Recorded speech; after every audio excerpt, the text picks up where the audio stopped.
Who'd like to see a miracle this morning? This was the opening line of a Sunday sermon that I heard when I was back in Townsville years and years and years ago. That particular morning, there was a really big, powerful Tongan man who was preaching. His name was Isaiah. He was a strong man, the kind of person that when they speak, a whole room would go quiet, because you knew that something important was about to be said. Now, at the time, I was at university, and I was going to two different churches, one in the morning and one in the evening.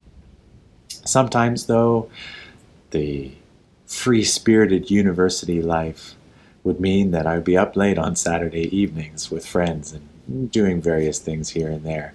And so sleeping in would be something that would happen on the Sunday morning, but I wouldn't worry too much because I always had the Sunday evening church to go to. This particular morning, I knew I hit the jackpot. I was going to see a miracle. Who wants to see a miracle, he said. If you want to see a miracle, raise your right hand.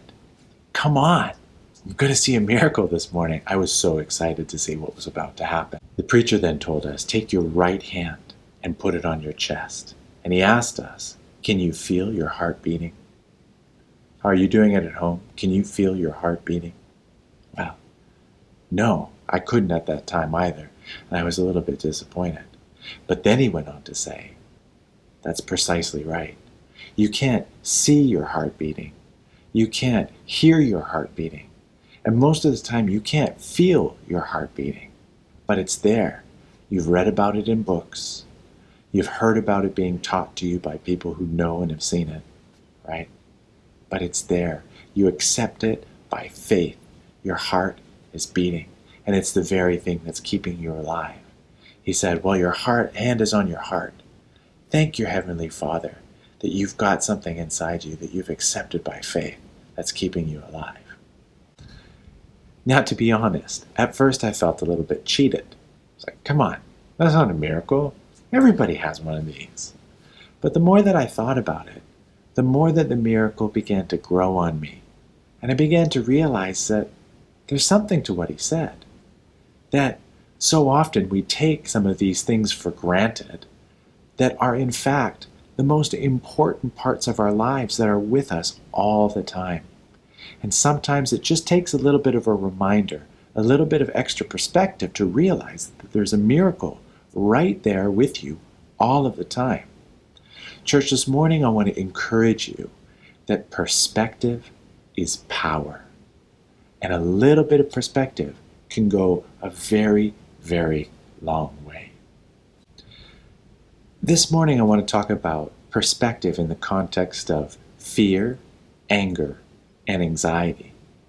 And I've been doing a little bit of research about these things over the last couple of weeks because I've been beginning to learn and to see that fear, anger, and anxiety are three emotions that can really rob us of perspective in crucial times. Now, I want to say from the outset that fear, anger, and anxiety are God-given emotions, and they're very healthy when you're feeling each one of them. However, sometimes the effects of these can rob us of healthy responses. And as I've been doing a little bit of research, I want to give you a little bit of insight as to what fear, anxiety, and anger can do when they go a little bit unchecked. Fear. What I've learned about fear this week is it's actually an emotion that switches off some of the exploratory and risk-taking behaviors that we have. When we start to feel afraid, it's something that prevents our reactions. When we are anticipating loss or feel a sense of fear, it's one of the things that stops us and makes us hold on very tightly to the things that we have and tries to grip them so that we don't lose them. It's an emotion that's really healthy on the one hand because it stops more pain, but when it's left unchecked, it can contribute to us not seeking new information that could be very healthy for us. Anxiety. Anxiety is another emotion that's very similar, and it also contributes to a shutting down or withdrawal. When people feel anxious, there's an anxiety that sits with them, and sometimes they can have very visceral feelings in their body of feeling anxious, and it demands a lot of energy. Sometimes it means that we don't want to eat very well, we don't want to sleep. And when anxiety sits and rests within us, it can take away the mental energy from being able to really think clearly through different things that are going on, and actually affects our decision making, our motivation, and our outward behavior. The other emotion that we should talk about this morning is anger. And anger is an emotion that can be really dangerous because at times it can hurt more than help. It's another thing that kind of shuts down our thinking and makes us more confident in our own perspectives and more assured of the things that we feel are right. In fact, angry people are more likely to attribute blame to other people's or groups rather than be able to be self-critical of their own behavior.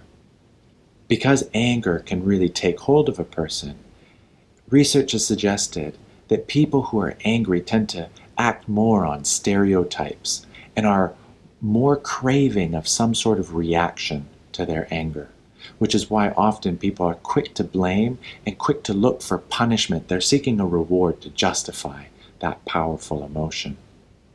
Now, of course, all three of these emotions of anxiety, anger, and fear are all telling you important things. They're important emotions, and I'm not suggesting for 1 second that we need to deny them. But they're all emotions that are telling you a story. However, if you're not careful and not able to listen to what that anger, anxiety, and fear is directing your attention towards, it can actually be the emotions that limit your ability to seek perspective in important situations when you really need it.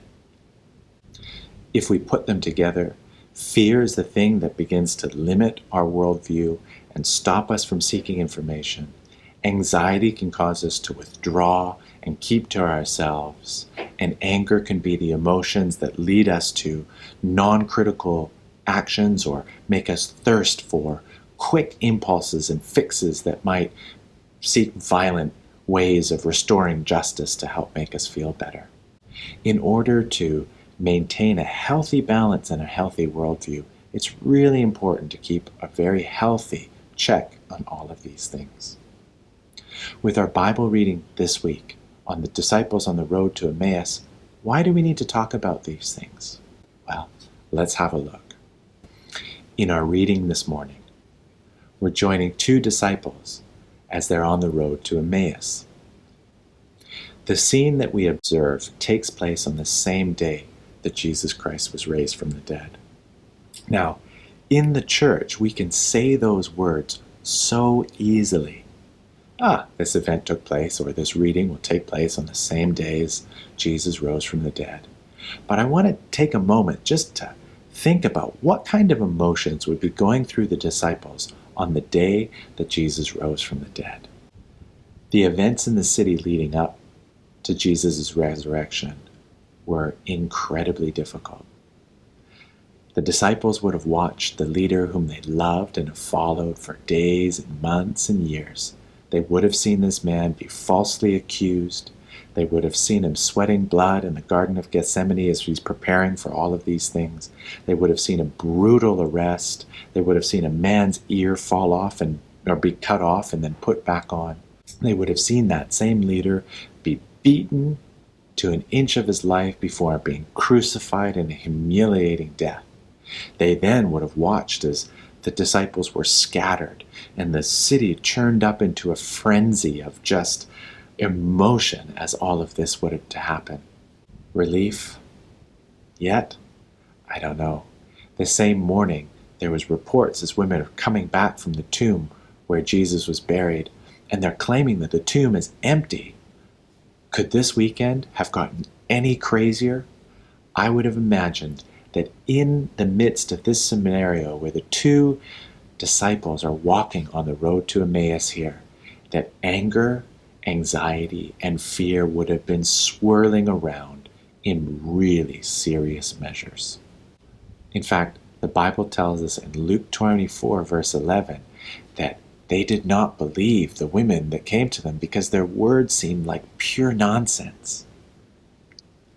I think that if we attempt to place ourselves within the sandals of the disciples, I think we too would be feeling a whole range of emotions that before we can get to the rejoicing and the celebration and the enthusiasm of the resurrection of Christ, we would have to accept that this would have been a very, very, very strange time and it's quite likely that anger, anxiety, and fear would have been a big part of this story.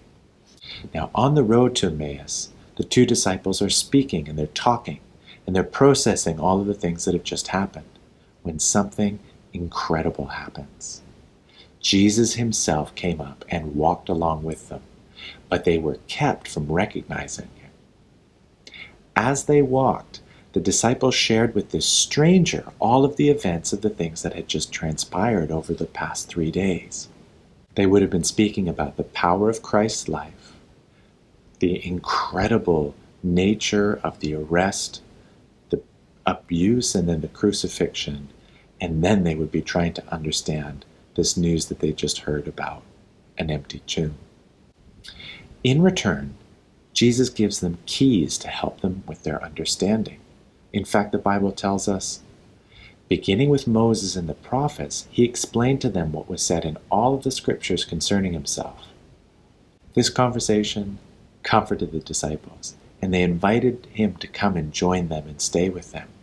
He did so, and as they were eating, he took bread, gave thanks, and passed it to them. And it is at that moment that they finally recognized who they were speaking to, which, if this instance couldn't get any more strange, is when he vanished. Now, in the midst of the confusion of the disciples on the road to Emmaus, Jesus comes and gives them an important perspective. And the impact of this made them feel as though their hearts were burning. I have so many questions about this story. The most important being, how did the disciples not recognize Jesus? How could he join them on the road and travel miles with them, speaking and sharing secrets about his own life, and they still not see him until he takes bread, gives thanks, and gives it back to them? Was it this lack of perspective? Was it the effects of fear, anger, and anxiety that acted a little bit as blinders for the disciples, preventing them from seeing this Jesus who is right before them? Now remember, perspective is power. When Jesus vanishes, I want you to see what happens next. In verse 33, it says, they got up and returned at once to Jerusalem. There they found the 11 and those with them assembled together, and saying, it is true, the Lord has risen and has appeared to Simon. Then the two told what had happened on the way and how Jesus was recognized by them when he broke bread. Amazingly, when the disciples gained perspective, it gave them the strength to return to the source of their pain, the source of their anger, the source of their fear and anxiety, and enter that space with good news. Armed with the perspective that Jesus had just given with them, they went back to Jerusalem, the danger zone. They went back into the chaos of a community that had just gone through a crazy trial. And they came and were testified to there being good news that they had met with Jesus, that it was true that the tomb was opened and that he had walked again. This perspective that God gave them provided incredible power. Now I think that this story of the disciples on the road to Emmaus is incredibly pertinent for us today. In this context where we're dealing with the COVID-19, I think there's a lot of parallels that we can draw from this, and there's lots that we can learn. Earlier this week, I received an email from Hino Sensei where he was sharing a number of his concerns about the COVID-19 virus. And he warned that while the virus is spreading quickly, so too are troubling emotional claims, advice that is based on poor scientific rationale, and also indignant calls for justice. These three things that Hino Sensei warned us about are manifest in some very troubling ways. We've seen them in the media. This week there was a television report in Australia that some people from Asia had been beat up in downtown Melbourne for no apparent reason in an unprovoked attack. We've all seen the different protests and different things going on in the United States. And it seems that while many people's personal circumstances are being affected by this, it's leading to rises in anger, fear, and anxiety-based reactions. So in our modern context, how can we take this lesson that we learned from the disciples of finding perspective that can give us power, and in fact power to return to the danger zones, for example, to be able to spread and testify to the hope that we have in Jesus Christ and the strength that comes from that? As I was researching, there were 3 really important things that was coming out in the articles that I was reading. So the first thing was, stop filling yourself with fear. Be aware of the kinds of information that you're accessing and where they're coming from. And if it is starting to feel as if those articles are making you more afraid or more skeptical or more angry, turn them off. Turn off the YouTube, stop looking at your Facebook, take a break from your television, and engage in stuff that is not going to add and compound fear into your emotive state. The second thing that they really encouraged is for you to keep exploring. Make sure that that part of your brain that it wants to turn off because you're afraid stays open and stays learning. Is there something that you've always wanted to learn and you've never had the time to do, like piano or guitar or video editing or whatever the case might be? Invest time and energy in doing that. Is there a new skill, a new forest, or a different place that you've always wanted to go? Make sure you keep exploring. The third thing is find community and share hope. You'll notice on the road to Emmaus that the 2 disciples came together. And once they had their perspective, they went back to a community. They were around people, and they were encouraging them. Who is it that you can share hope with at this time? It may be the most important thing that you do each day, is finding a person to encourage. Share hope. If we think about our Bible reading this morning, it started with 2 disciples that were leaving a place of anxiety. Could it have been that they'd had enough and they just wanted to leave? The story then ends with them re-entering that place of anxiety and fear with a perspective that gave themselves and the community life. The power of God met with them, and they got to experience the scripture that where 2 or more are gathered, there God is with them. And they got to see how that operated firsthand. What an incredible thing to be a part of. Now for me personally, this Bible reading and this research on fear, anxiety, and anger, it struck a very, very serious nerve. For us in the last couple of weeks, I feel like I can tell you firsthand that I felt a lot of fear, anger, and anxiety. At first we discovered that we were pregnant with 1 child, and that was a surprise enough. And I saw the scan, there was only 1 baby there. And then, 3 weeks later, mysteriously another one comes along. And in the middle of thinking about how to keep baby safe and how to keep Annie safe and how to be able to navigate all of this stuff, I gotta tell you, I was angry, I was anxious, and I was afraid. What were we going to do? But as we started to think about all of the changes that were going to come, I knew that it was really important to be able to speak this through with other people. And I made sure to seek counsel from people that I knew and trusted, some who I knew would support a move back to Australia, to be close to family, and other people who would be very cautious about that. I wanted to make sure that I heard information from all sides and did not act impulsively. It was gut-wrenching to go through and think about this decision. On the one hand, feel the incredible connection that we had to Japan and the communities that we have, but on the other, feel this real sense of needing to protect Kate and protect the twins and to be in a place where we could offer them the greatest stability with our family there, especially not knowing how difficult this is going to be. It was really difficult. As we began to make the decisions to go back to Australia, all I could feel was just this fear of like, were we doing the right thing? And People were coming into our house and were giving away our stuff and all of this sort of things. But it was the help of the community, of coming together, being able to talk to different people as they were in our house helping or calling and making sure that we were okay, that helped provide a stable moment. Of course, there were also moments, though, when there was no help and it was just me, and I had to process all of this stuff by myself. My girls had gone to bed, and nobody could help me at 10:30 or 11 o'clock at night. I remember one evening sneaking into the auditorium and just laying it all out in prayer and inviting God into this situation.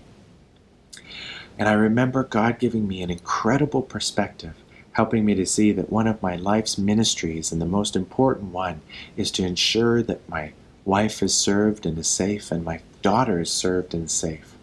And it was the encouragement to know that I was in fact making the right decision. As difficult as that was, I remember crying in the auditorium and just thinking, God, And something funny happens when you feel that transcendent peace that surpasses understanding. Something really crazy happens, and I knew that it didn't take away the fear, it didn't take away the anxiety, and it didn't take away the anger of all of the emotions, but it did give peace in the middle of the storm. And it was exactly what I needed to make the next step and to just take the next step. One of the really important perspectives that I felt like was reminded to me in that moment was that I always have a choice. And in each situation, even though I feel powerless, like I was powerless to know that I had twins and powerless because of the coronavirus, I was always in control and always had a choice about how I responded to that. And the encouragement was to continue to keep seeking wisdom, to know that you're not alone in all the things that you're doing, and to continue to pray, and in fact, continue to worship. I was reminded by a song called I Choose to Worship by Wren Collective that even in the difficult times, it is important to still make sure that we are praising God. There was lyrics that went like this: I will praise you through the fire, through the storm, and through the flood. There is nothing that could ever steal my song. In the valley, you are worthy. You are good when life is not. You will always and forever be my song. Even now, as we're about to finish our first quarantine in Sydney, we've got 2 more sleeps before we can finally leave the hotel room and get some fresh air and feel the sunshine again. I still feel torn. There's still parts of myself that ask, did I make the right decision? Did we make the right decision? I have a deep and profound gratitude for all of the things that have happened in Japan. But I also feel like as I've dug into this and tried to continue to pray and to worship and tried to find that godly perspective, I'm also beginning to get a bit of enthusiasm for what's coming next. This has given me a quiet and a confident hope to just continue taking one step after another step and then another step, and just continuing to press on as best that I can. Now remember, we often think that it takes a miracle from the outside, some sort of mysterious intervention that is going to solve all our problems and take away the issues that we're facing. But the powerful perspective that Isaiah reminded me of way back in that church service long ago is that miracle is already inside. Just like the heart that beats within you that you cannot see, so too does the same Spirit that rose Christ from the dead. Remember our reading from Romans weeks ago. It's alive and living within you. I want to encourage you to take your hand and place it on your heart and acknowledge that you are going to feel fear. You are going to feel anger. You are going to feel anxiety.